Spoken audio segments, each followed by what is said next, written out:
समय मांगा, आप समय दे नहीं रहे हो। मैं आपको एक बहुत खास बात बताना चाहता हूँ, वो बहुत फंडामेंटल बात। वो क्या है?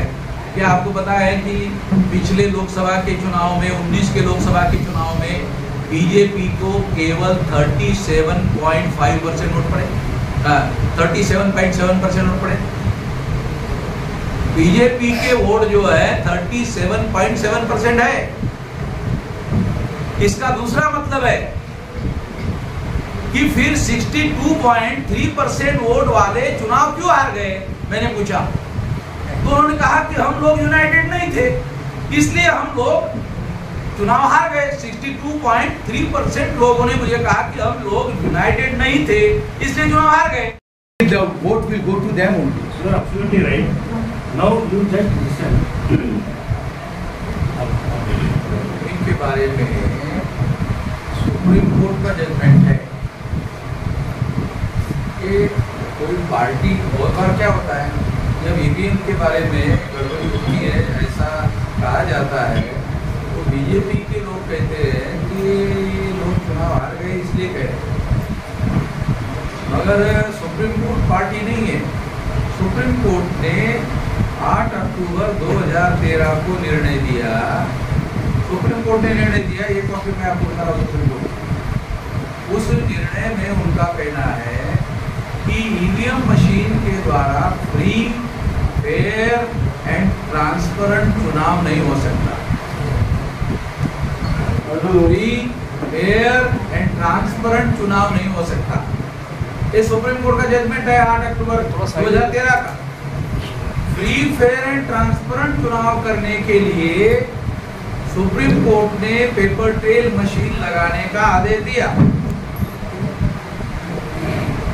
मगर पेपर ट्रेल मशीन लगती है, मगर गिनती ईवीएम की ही होती है जिस ईवीएम में घोटाला होता है।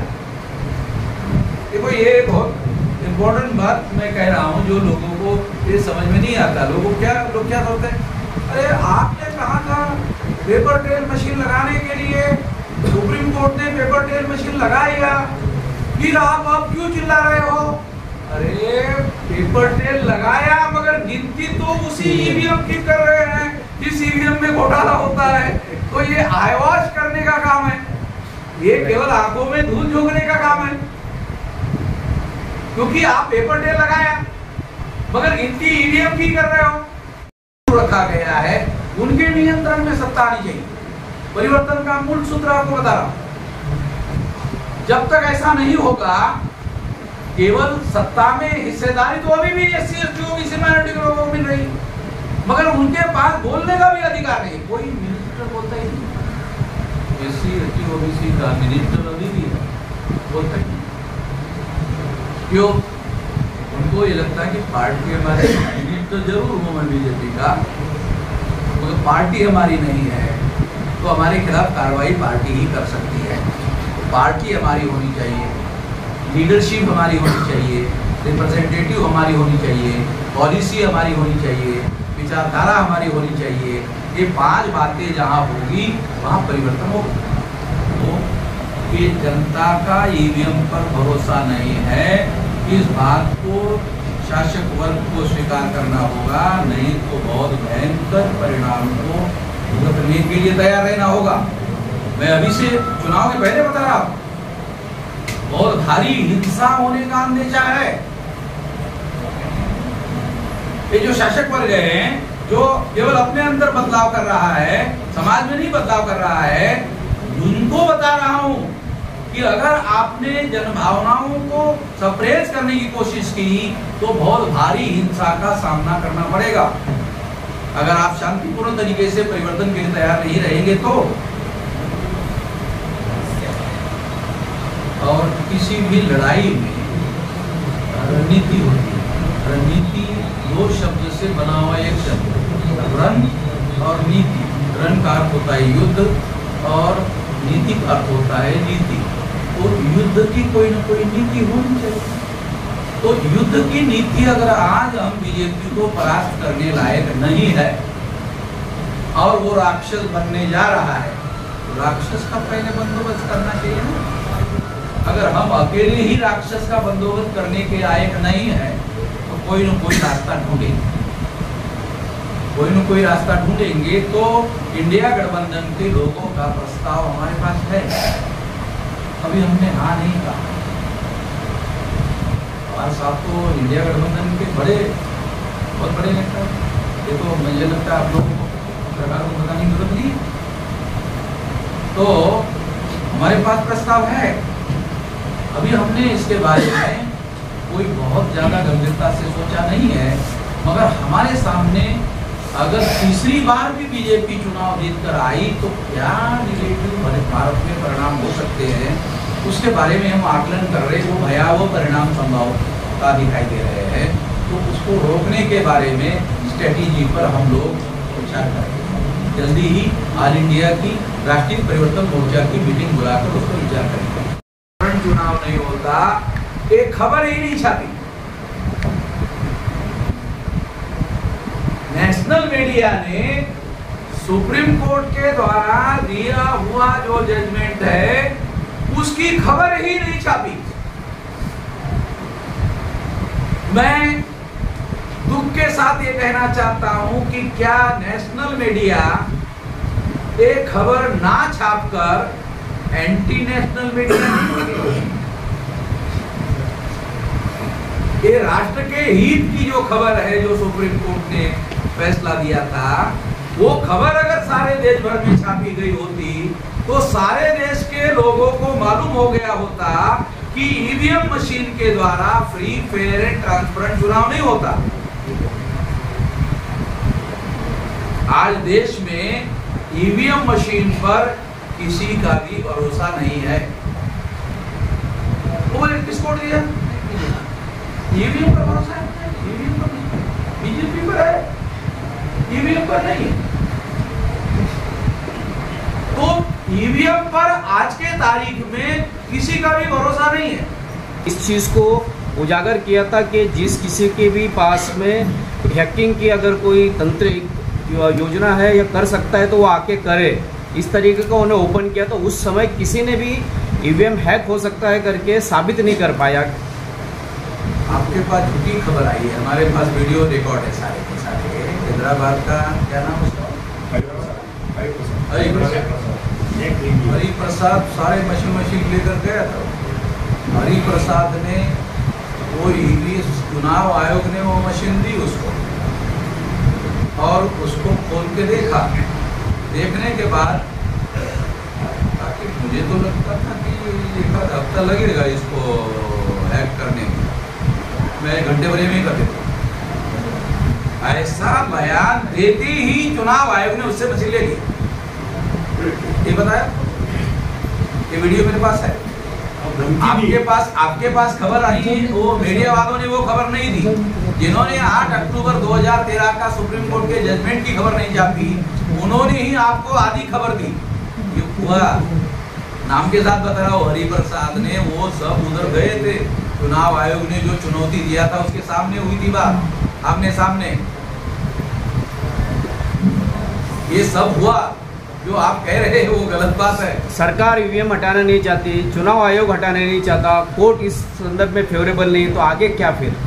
देखो, इसके विरोध में मेरा ये कहना है कि अगर सरकार के पास है नहीं ये अधिकार, ये सामान्य मामला नहीं है। 140 करोड़ जनसंख्या के लोकतंत्र के साथ में देशद्रोह का मामला है। उचित समय पर जिन कमिश्नरों को लोगों ने मांग करने के बावजूद भी उन्होंने इसको कॉग्निजेंस नहीं लिया और चेंज करने का काम नहीं किया, संविधान ने उनको अधिकार दिया हुआ है कि वो फ्री, फेयर एंड ट्रांसपेरेंट चुनाव करवाए। अगर उनको समझ में नहीं आ रहा था तो लोगों ने उनको जानकारी दी, लिखित मेमोरेंडम दिया। अब चुनाव आयोग ये कह भी नहीं सकता कि किसी ने कोई डिमांड ही नहीं किया। तो चुनाव आयोग का क्या इंटरेस्ट है? मेरा ये सवाल है। चुनाव आयोग को आपके द्वारा मेरा ये सवाल है, चुनाव आयोग का क्या इंटरेस्ट है? चुनाव आयोग को तो संविधान निर्माताओं ने जिम्मेदारी लगाई कि फ्री, फेयर एंड ट्रांसपेरेंट चुनाव करवाए। तो लोग कह रहे हैं ईवीएम मशीन पर हमारा भरोसा नहीं है।